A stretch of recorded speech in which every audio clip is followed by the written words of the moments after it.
Hello, aspirants, and welcome back to our channel. Today we'll have the Hindu analysis dated 27th October 2021. So, let's start today's discussion. The first article states that Delhi government's technical panel rejects the drainage master plan.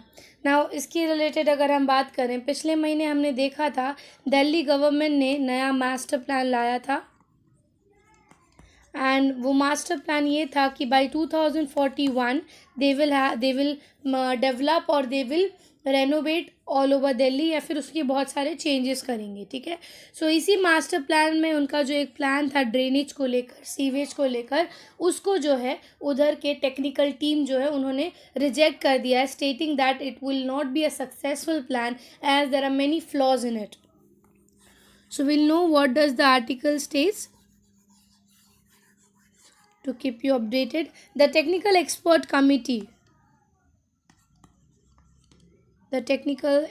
committee has told Delhi government not to accept the drainage master plan which was commissioned 10 years ago by the government. तो उनका ये मानना है, Delhi the Hindu के जो data analysis के हिसाब से उनका ये मानना है कि 10 साल पहले जो आपने ड्रेनेज पैटर्न या ड्रेनेज सिस्टम एक्सेप्ट किया था उसको आप अप्रूवल मत दो ये वाले मास्टर प्लान में, बिकॉज वो नहीं एक्सेप्टेबल होगा या फिर उतना बेनिफिशियली वर्क नहीं करेगा. बट वेयर एज कल या परसों देखा गया कि दिल्ली के जो चीफ मिनिस्टर है मिस्टर अरविंद केजरीवाल, उन्होंने अप्रूवल दे दिया है. तो ये बात एक्चुअली क्लियरली वहाँ के पब्लिक लोगों के सामने नहीं आई है कि क्या फ्लॉज है, but without considering anything mister Kejriwal approve the plan and therefore उन्होंने बोला कि you should reject this plan, आपको इसको अप्रूवल नहीं देना चाहिए था. Despite this, on August 24, chief minister Arvind Kejriwal reviewed the progress and later he gived approval to it. उन्होंने ये भी बोला था 24 अगस्त को, इन्होंने ये बोला था कि Delhi will soon get a freedom from water logging. ठीक है. वेरएज उनको भी पता है कि ये चीज़ नहीं हो सकता क्योंकि जो प्लान है वो उतना बेनिफिशियल नहीं है.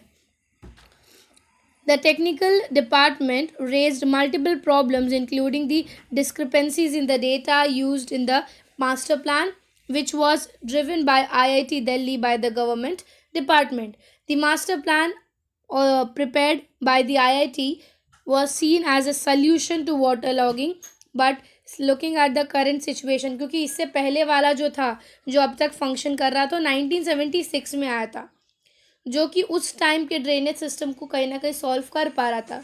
वही पैटर्न अगर आप अभी 2041 के मास्टर प्लान में अगर आप इंक्लूड करोगे तो वो नहीं होगा, because the environment has change, the population has change, the mechanisms have changed, so it is not the similar one as compared to 1976 has not made public. So Delhi government ने जो ये डिसीजन लिया है अब तक लोगों के सामने पब्लिकली रिपोर्ट नहीं किया है. When contacted a spokesperson, the government has suggested changes and issued directions to resolve the issues of master plan. But when asked whether the government has rejected, the spokesperson ने कोई भी reply इसके against नहीं दिया कि उन्होंने reject किया है कि एक्सेप्ट किया है. The TEC also decided that 10 to 20% of the data given by the Department of IIT Delhi to make the master plan should be verified within 15 days. उनको अब ये भी डाउट आ रहा है कि नॉट ओनली दी सीवेज और not only the drainage pattern but और भी दूसरे पार्ट्स या डिपार्टमेंट में इश्यूज आ सकते हैं, एंड देयरफॉर उन्होंने बोला कि नाउ फ्रॉम विदिन 15 डेज आप इस पर वापस से रिव्यू करके चेक करो किधर किधर चेंजेस की ज़रूरत है. Sorry. The main part of the master plan is a software created by IIT Delhi which was caused to generate different solutions for water planning. For instance, the Public Work Department, which controlled 2000 kilometers of drain in the system, told that during the ground verification 10 to 20% data used in the master plan was 100% variation, document shows. तो उनके documents और उनकी बताई हुई चीज़ भी match नहीं कर पा रही है. Meanwhile the water logging in the city is getting worse as per the datas. So therefore let's see आगे. एक्चुअली अब तक दिल्ली गवर्नमेंट ने क्लियरली बोला नहीं है कि मास्टर प्लान को वो लोग कितनी बेनिफिशियली उसमें चेंजेस लाएंगे या फिर उसी प्लान को अप्रूव करेंगे। ये आर्टिकल हमारे लिए एक अपडेशन था for the master plan of 2041। हमने पिछले महीने ही मास्टर प्लान 2041 पढ़ा था। So it was just for an updation, ताकि आप इसको जान पाओ। नेक्स्ट आर्टिकल हमारा बता रहा है री evaluating the new Buddhist movement. New Buddhist movement की अगर हम बात करें, जो राइटर है जिन्होंने एडिटोरियल लिखा है, उनका ये मानना है कि कुछ दिन पहले हमने जैसे पढ़ा था कि कुशीनगर में नया एयरपोर्ट चालू किया गया है, so that to connect the different places related to Buddhism. But editorial जो जिन्होंने लिखा है एडिटर, उनका ये बोलना है कि हमने कभी भी डॉक्टर अंबेडकर पे फोकस क्यों नहीं दिया, क्योंकि अगर हम हिस्ट्री की बात करेंगे, इंडिया में एक ऐसा पॉइंट, एक ऐसा वर्ज आ गया था जब कि बुद्धिज़्म ख़त्म होने वाला था। Buddhism was at the point of extinction. At that time Baba Ambedkar या डॉक्टर अम्बेडकर ने बुद्धिज़्म अडॉप्ट किया, बुद्धिज़्म में खुद को कन्वर्ट किया। Because of him he converted himself. इनके वजह से इनके जितने भी फॉलोअर्स थे, इन लैक्स लोगों ने कन्वर्जन किया। तो कहीं ना कहीं हम हिस्ट्री में उनको भी ये हम बोल सकते हैं कि श्रेय जाना चाहिए, या उनके वजह से कहीं ना कहीं बुद्धिज़्म ख़त्म नहीं हुआ था। उसके साथ ही आर्टिकल में उन्होंने ये भी बताया कि बुद्धिज़्म इंडिया में करेंटली बुद्धिज़्म का क्या सिचुएशन है, कहाँ पर बुद्धिज़्म की ज़्यादा प्रेवलेंसी मिलेगी आपको, और क्या क्या डायलॉग्स हुए हैं बुद्धिज़्म को लेकर। सो अगर हम बात करें जो हमारे अम्बेडकर है, डॉक्टर बाबा साहब अम्बेडकर, उन्होंने 14 अक्टूबर 1956 में बुद्धिज़्म को अडॉप्ट किया था। ठीक है, उससे पहले तक बुद्धिज़्म जो था हमारे इंडियन मास में उतने लार्जली प्रेवलेंट नहीं था। It was one of that it was on the verge of extinction. On this date, Baba Saheb Ambedkar embraced Buddhism in a grand ceremony at Nagpur. Nagpur में जहाँ पर उन्होंने किया था, आज उस जगह को एक हिस्टोरिकल, एक मॉन्यूमेंट की तरह, हेरिटेज की तरह प्रिजर्व किया जाता है। Grand ceremony at Nagpur, Maharashtra, and offered it million of its followers. Significant sections among the erstwhile untouchable caste divorced the caste identity and accepted the teachings of Buddhism. कहीं ना कहीं it was a solution and alternative for the Buddhism, जिनको उस time पर Brahmins और caste system ने पूरी तरह जकड़ के रखा था, या जो भी उनके अगेंस्ट एट्रोसिटीज़ होते थे कास्ट सिस्टम के नाम पे, उससे भागने के लिए, उससे हटने के लिए बुद्धिज़्म या जैनिज़्म, दोनों ही हम बोल सकते हैं, एक ऐसा ज़रिया आया था जिससे they also could have a happening life, they could also have a peaceful life. So Ambedkar's impact, कुछ दिन पहले, I think so 28 October, PM Narendra Modi ने इनॉग्रेट किया कुशीनगर का एयरपोर्ट उत्तर प्रदेश में, which will help many of the Buddhist pilgrimage sites to connect all over the South Asians की अगर हम बात करें।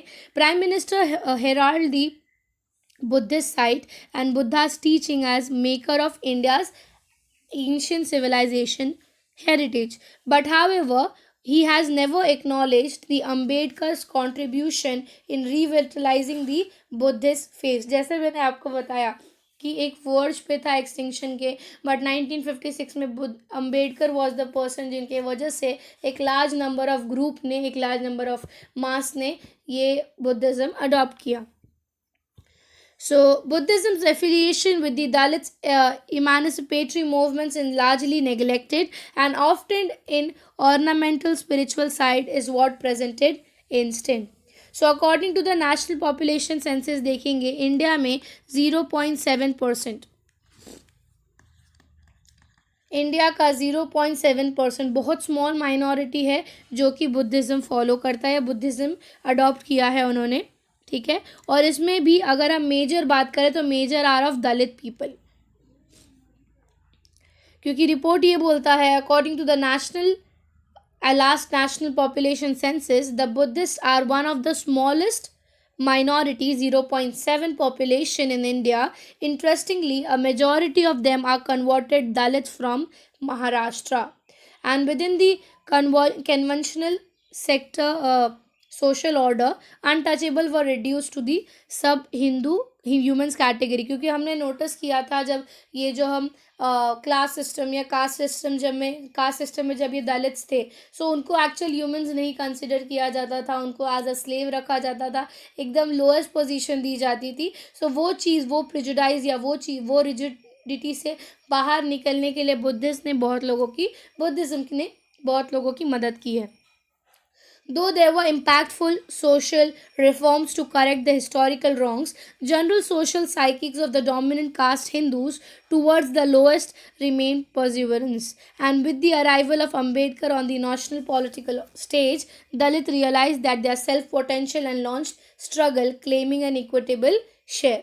So we think, या वी शुड कंसिडर कि बुद्धिज़्म कहीं ना कहीं हमारे अंबेडकर की वजह से भी थे, कि मिस्टर अंबेडकर ने इतने लार्ज नंबर पे लोगों को कन्वर्ट किया, लोगों को मदद किया, and we can say because of him बहुत लोगों को एक सुकून भरी ज़िंदगी जीने का मौका मिला।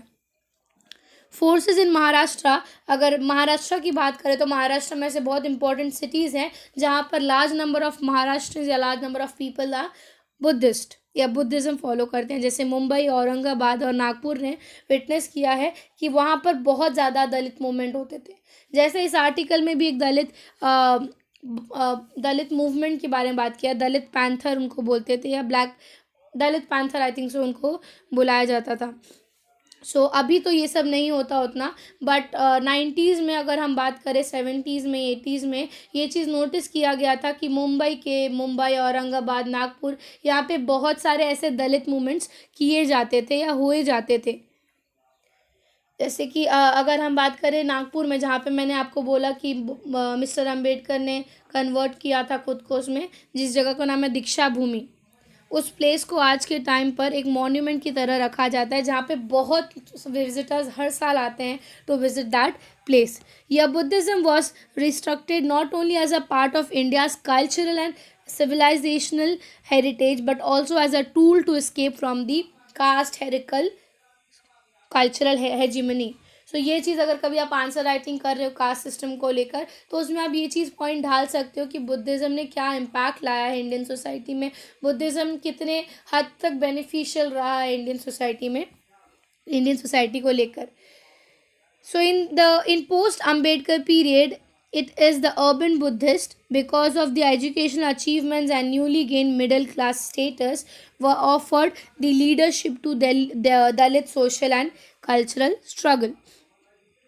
फिर जहाँ मैंने आपको इसकी बात की, मूवमेंट्स की बात की थी, तो ये चीज़ नोटिस किया गया था कि उस टाइम पर महाराष्ट्र में अगर हम बात करें, एक तरफ मार्क्सिस्ट और मार्क्सिस्ट सोशलिस्ट फिलॉसफी मतलब फॉलो की जाती थी लोगों के तरफ से, और एक तरफ बुद्धिस्ट फिलॉसफीज मानी जाती थी। एंड एक टाइम ऐसे आया कि दोनों के बीच में क्लैश हो गया, जब हम देखेंगे कि दिल्ली पैंथर जो ये मूवमेंट था, आप लोग कभी गूगल पे टाइप करना दिल्ली पैंथर के बारे में, ये Dalit panther, I am really sorry, Dalit panther एक मूवमेंट था by the Dalit people for the agitations against the atrocities that they have faced। तो एक टाइम ऐसा आ गया कि दोनों के बीच में एक क्लैश हो गया था, ठीक है, क्योंकि उस टाइम पे नामदेव दसल, ये एक पोएट थे, रिवोल्यूशनरी पोएट थे, उन्होंने क्या बोला था, उन्होंने सजेस्ट किया था कि जो दलित्स हैं इनको खुद की एक कम्युनिटी बनानी चाहिए, जस्ट लाइक नक्सलिज्म जैसे खुद के हमने नक्सलिज्म के बारे में अगर आपने पढ़ा होगा, तो नक्सलिज्म क्या है, they form of own group, ठीक है, थोड़ा एंटी सोशल एलिमेंट्स होते हैं उसमें। एंड सिमिलर वे में नामदेव दसल ने ये बोला था कि दलित्स को भी ऐसी एक ग्रुप बनानी चाहिए, और उन्होंने जो भी एट्रोसिटीज़ और जो भी वायलेंस देखा है उसके अगेंस्ट उठकर जवाब देना चाहिए। क्योंकि जो ये मैं आपको बता रही हूँ, नामदेव दसल जो थे ये एक्चुअली माओइज्म फॉलो करते थे, माओइस्ट फॉलो करते थे, नक्सलवारी सिस्टम फॉलो करते थे, एंड देयरफॉर ही सजेस्टेड कि अगर आप ये करोगे आपके लिए ज़्यादा बेनिफिशियल होगा। दो दलित्स ने वो चीज़ एक्सेप्ट नहीं किया, बिकॉज कहीं ना कहीं बुद्धिज़्म के अगेंस्ट जा रहा था वो चीज़, क्योंकि बुद्धिज़्म में if you will study the principles, तो रूल्स कहीं भी, प्रिंसिपल्स कहीं भी मैच नहीं करते हमारे माओइज्म और नक्सलिज्म को लेके। सेम वैसे ही एक फाउंडर मेंबर थे जो हमारे दलित के फाउंडर मेंबर है, दलित पैंथर, जो मैंने आपको मूवमेंट बोला, दलित पैंथर के जो फाउंडर है जिनका नाम है राजा धल्ले।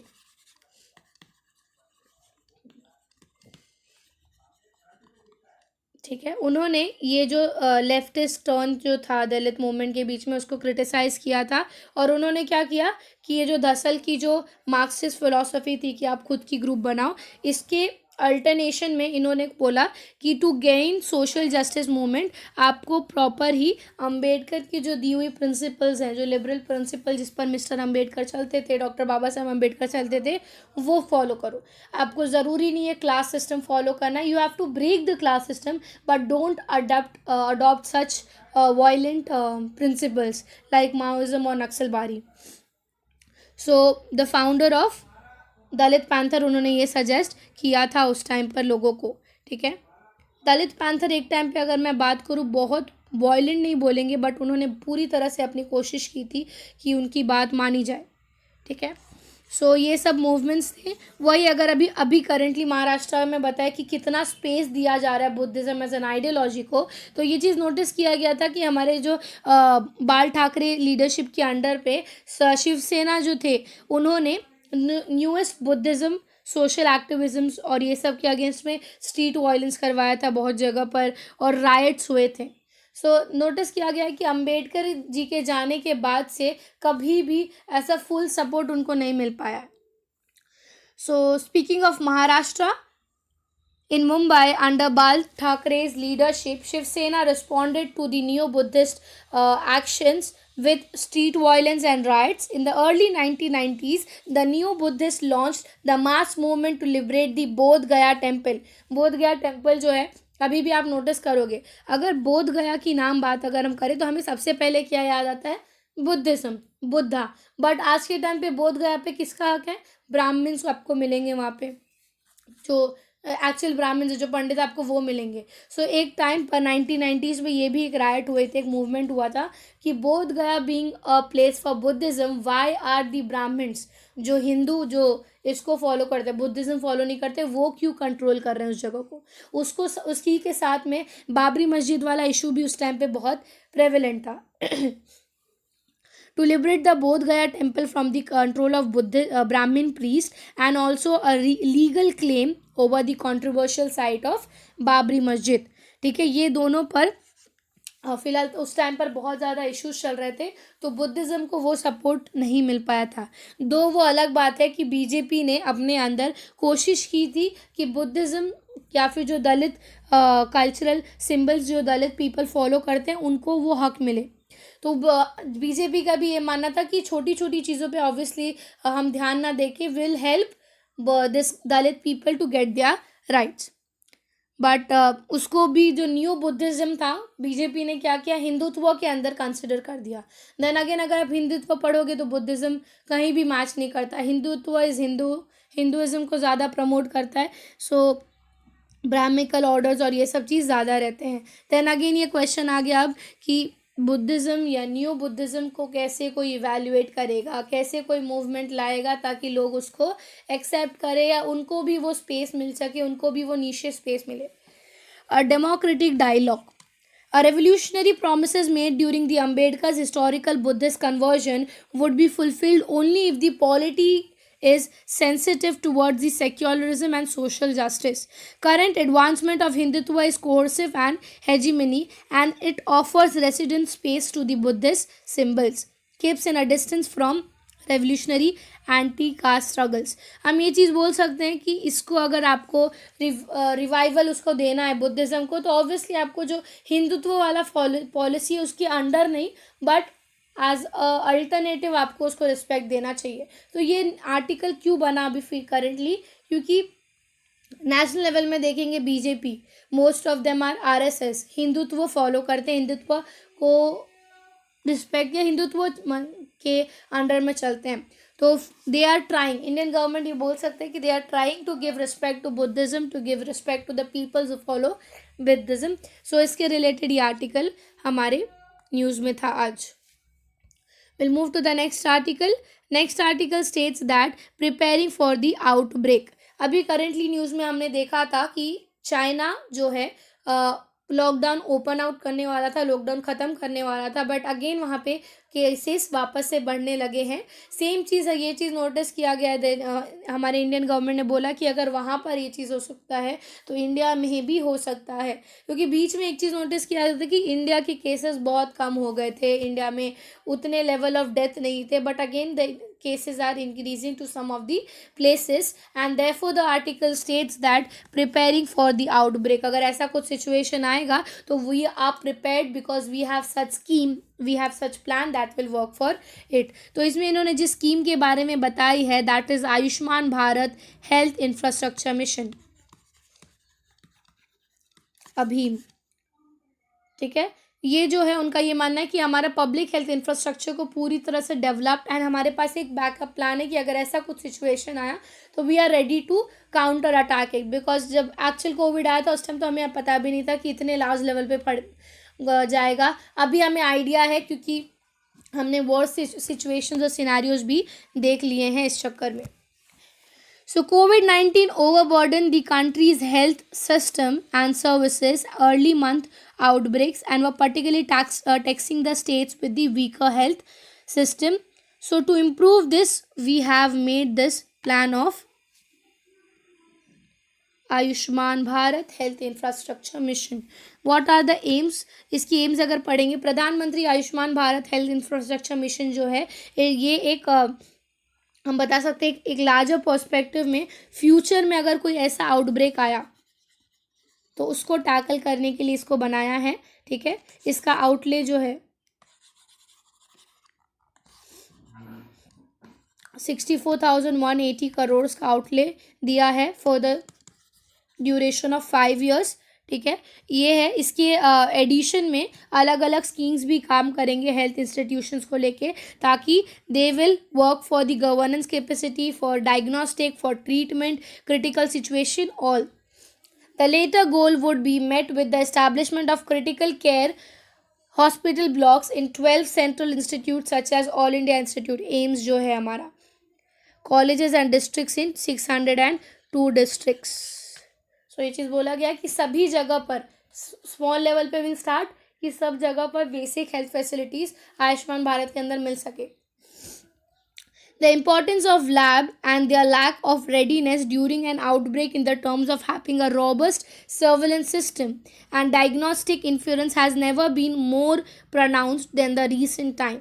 The government will be establishing the integrated district public health labs in 730 districts to provide a comprehensive lab service. ये चीज़ नोटिस किया गया था क्या कि जब कोविड सिचुएशन बहुत बढ़ गए थे, हमारे पास लैब्स दो थे पर उनकी उतना रेडीनेस नहीं थी, उतनी प्रिपेयर्डनेस नहीं था कि वो इतने लार्ज नंबर पे केसेस को हैंडल कर पाए। अब हमको पता है तो will be able to handle it, and therefore उन्होंने बोला हम 730 जगह डिस्ट्रिक्ट्स पे, अलग अलग डिस्ट्रिक्ट्स पे एक इंटीग्रेटेड लैब्स ओपन करेंगे सो दैट हमारा वर्किंग थोड़ा ईजी और बेनिफिशियल हो हमारे लिए।